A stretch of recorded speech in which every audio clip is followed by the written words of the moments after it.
हमने पढ़ा कि माउथ में हमारे पास ये जो पॉलीसैकेराइड्स हैं, कार्बोहाइड्रेट्स, ये पॉलीसैकेराइड्स जो हैं वो ब्रेक डाउन हो जाते हैं छोटे चेन्स में with the help of enzyme, जिसे हम कहते हैं स्लाइवरी एमाइलेज एंजाइम।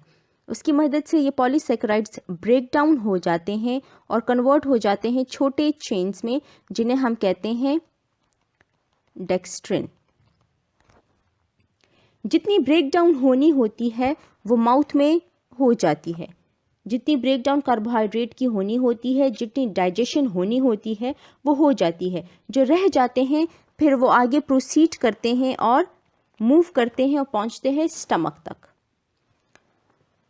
स्टमक तक पहुंचते पहुंचते कोई एंजाइम फूड पर एक्ट नहीं करता, लेकिन एसोफेगस जो है वो म्यूकस सिक्रीट करता है।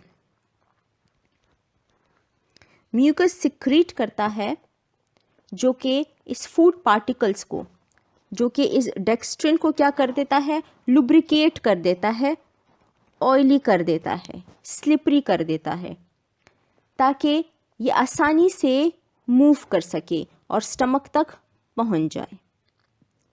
हमने कहा कि माउथ से जब स्टमक तक ये डेक्स्ट्रिन मूव करेगा तो कोई एंजाइम उस पर एक्ट नहीं करेगा, लेकिन एसोफेगस जो है ये म्यूकस सेल्स, ये म्यूकस मेम्ब्रेन्स जो हैं वो क्या करेंगे, म्यूकस सिक्रीट करेंगे और वो इस फूड पार्टिकल को लुब्रिकेट कर देंगे या ऑयली कर देंगे या स्लिपरी कर देंगे, ताकि ये फूड पार्टिकल्स, ये डेक्स्ट्रिन आसानी से स्टमक तक पहुंच जाए। इस टाइम ये फूड पार्टिकल, ये जो ऑयली हो चुका है, लुब्रिकेट हो चुका है म्यूकस की वजह से, उसे हम कहते हैं काइम। जो कि म्यूकस की वजह से क्या हो चुका है, लुब्रिकेट हो चुका है। और इस फूड पार्टिकल को हम काइम कहते हैं, जो कि हमने कहा माउथ से जब स्टमक तक पहुंचेगा तो कोई किसी किस्म का एंजाइम उस पर एक्ट नहीं करेगा, लेकिन म्यूकस की वजह से लुब्रिकेट हो जाएगा। और इस दौरान जो पेरिस्टाल्सिक मूवमेंट होंगी, पेरिस्टाल्सिक मूवमेंट होंगी,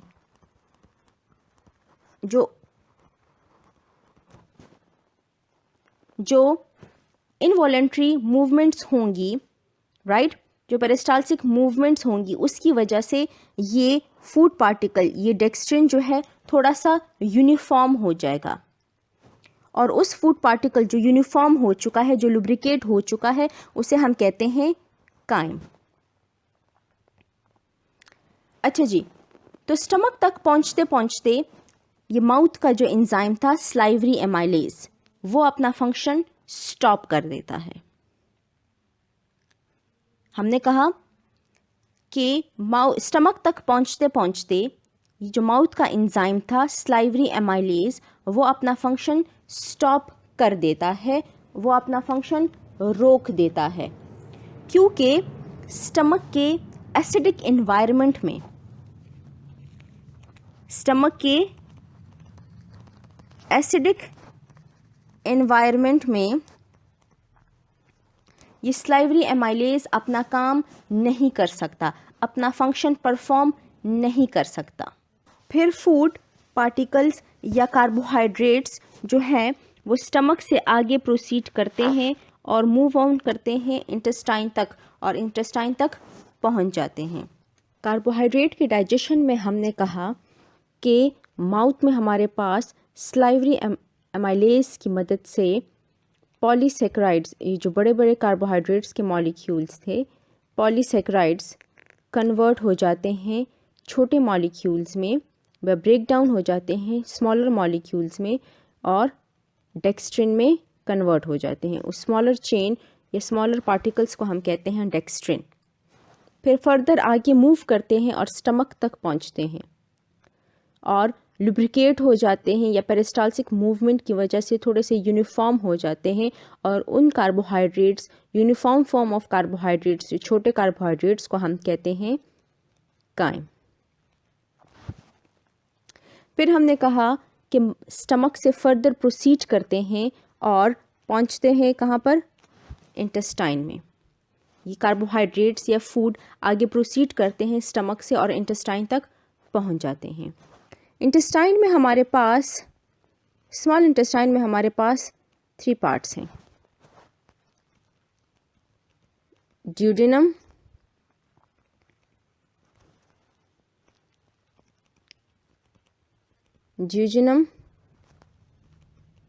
और इलियम। तो इंटेस्टाइन के इस ड्यूडेनम पार्ट तक जब कार्बोहाइड्रेट्स या फूड पहुंचता है तो पैनक्रियाज और इंटेस्टिनल वॉल्स क्या करते हैं, एंजाइम्स सिक्रीट कर देते हैं। जब फूड पार्टिकल्स या ये काइम इंटेस्टाइन के ड्यूडेनम पार्ट तक पहुंचता है तो पैनक्रियाज और इंटेस्टिनल वॉल्स जो हैं वो एंजाइम सिक्रीट कर देते हैं। जैसे कि पैनक्रियाज जो है वो पैनक्रियाटिक एमाइलेज प्रोड्यूस कर देता है और इंटेस्टिनल वॉल जो है एंजाइम्स सिक्रीट करते हैं, जिसे हम कलेक्टिवली कहते हैं डाइसैकेराइडेजेस,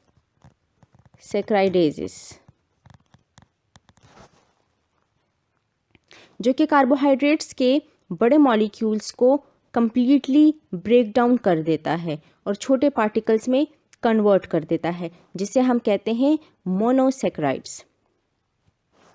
जैसे कि डाइसैकेराइडेजेस में हमारे पास इन्वॉल्व हैं, या डाइसैकेराइडेजेस में हमारे पास आ जाते हैं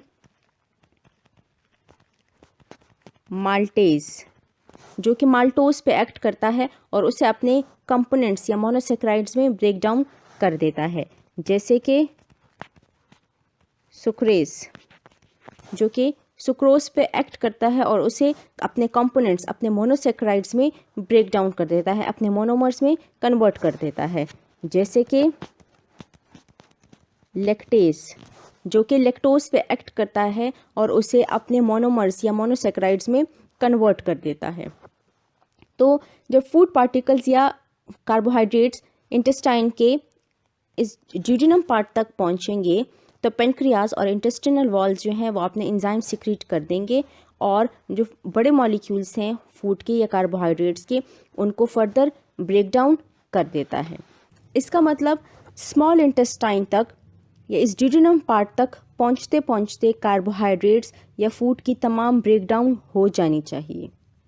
जितनी भी डाइजेशन होती है कार्बोहाइड्रेट्स की वो इस ड्यूडेनम पार्ट तक पहुंचते पहुंचते कंप्लीट हो जाती है।